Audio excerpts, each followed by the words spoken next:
today we're gonna be looking at like AI generated photos and looking and comparing them to real life photos. So I want everyone to put on like, some detective glasses and get our brains working. We're playing a little game of AI versus real life photos. And spoiler alert, artificial intelligence has been training real hard. So let's start off with this first slide. So I think if, let me see if I can see the chat. But basically in chat, I want people to, message in which one you think is the real image, the left one or the right one. And I'm going to be kind of like keeping track of people's guesses. We'll see. So I see lots of rights. Oh, wow, there's a lot of rights actually. There's like one left, but like mostly rights. I'll give you all a few more seconds. Oh, but there are some believers in the left.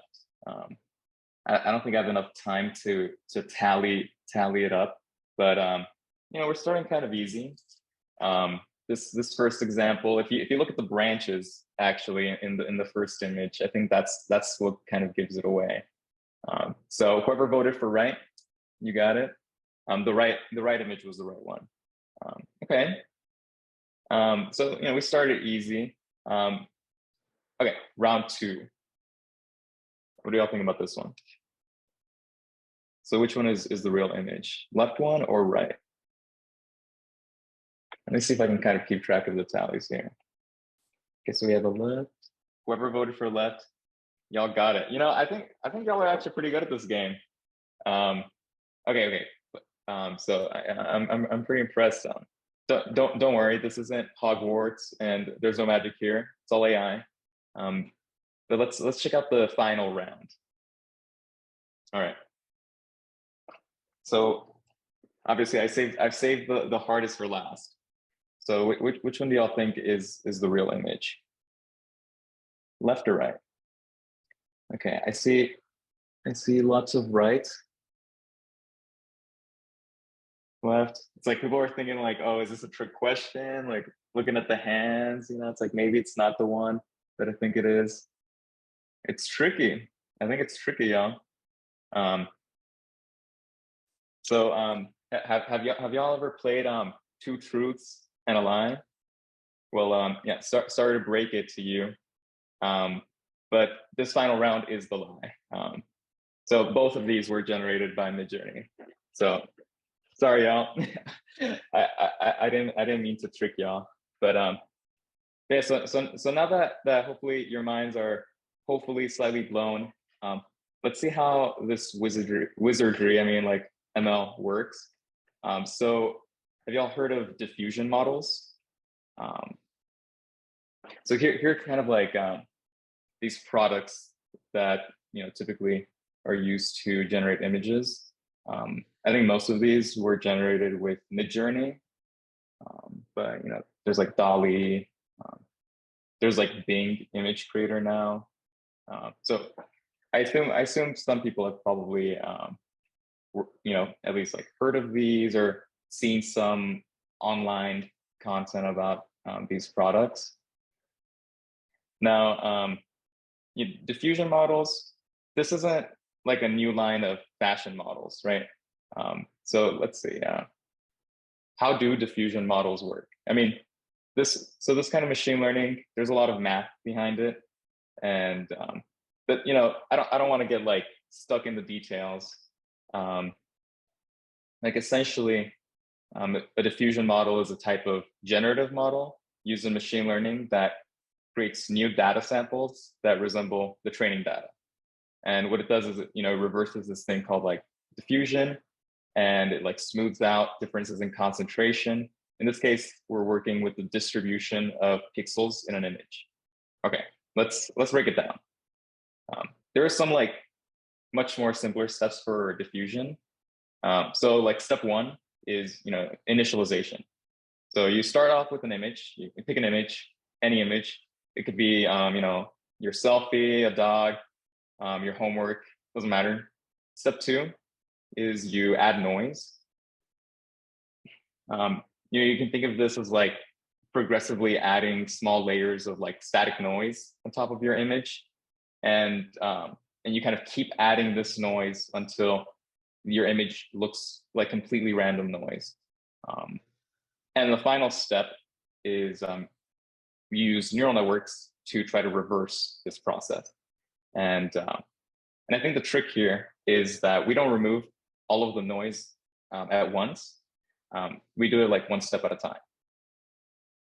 So here's like kind of a project that I worked on with diffusion using this cartoon data set. So I think it was like a Google data set with 10,000 cartoon faces.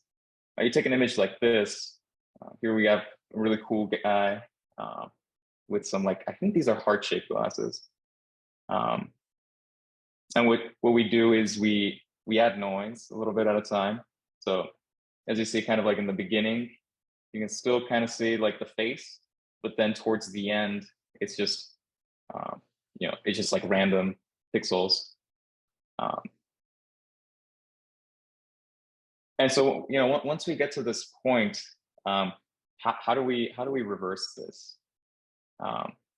And this is kind of like where our neural network comes in. It's actually able to reverse this noisy chaos. And it uses this neat trick where it undoes the process a little bit at a time. So basically, you like instead of trying to predict, so instead of giving it like the noise and trying to predict what the original image was, what the neural network does is it takes in kind of like a partial noisy image. So you can still kind of see the face here, and you give that to your neural network. Usually, these are like UNets, these pretty cool and dandy convolutional neural networks, and they output. They're trying to predict this noise, the noise that was added to the image in the beginning, and then so once you have that, it's actually pretty straightforward. What you do is you start subtracting that predicted noise from the original noisy image. So you take like the noisy image, you subtract the predicted noise from the neural network model, and hopefully you get like a slightly less noisy image. And we just repeat. So we keep doing this. So we predict some more noise, we subtract that from the original image, and hopefully with enough training, our neural network learns this complex relationship between the noise and the original image.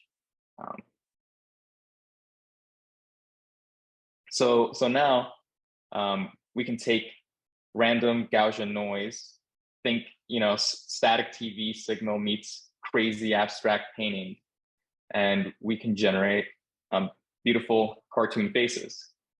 So next time you need a new avatar for your gaming profile, why not ask an AI like Dall-E or Midjourney?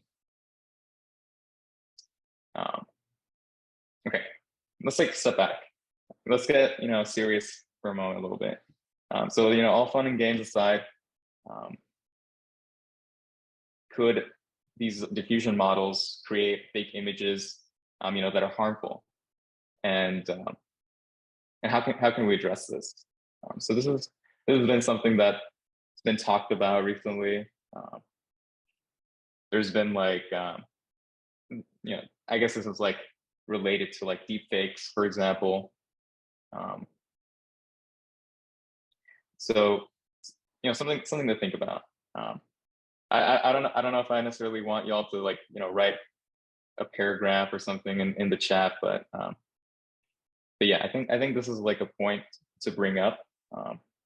So one way to like tell the difference between these like generated images and real images, this is like kind of like new research.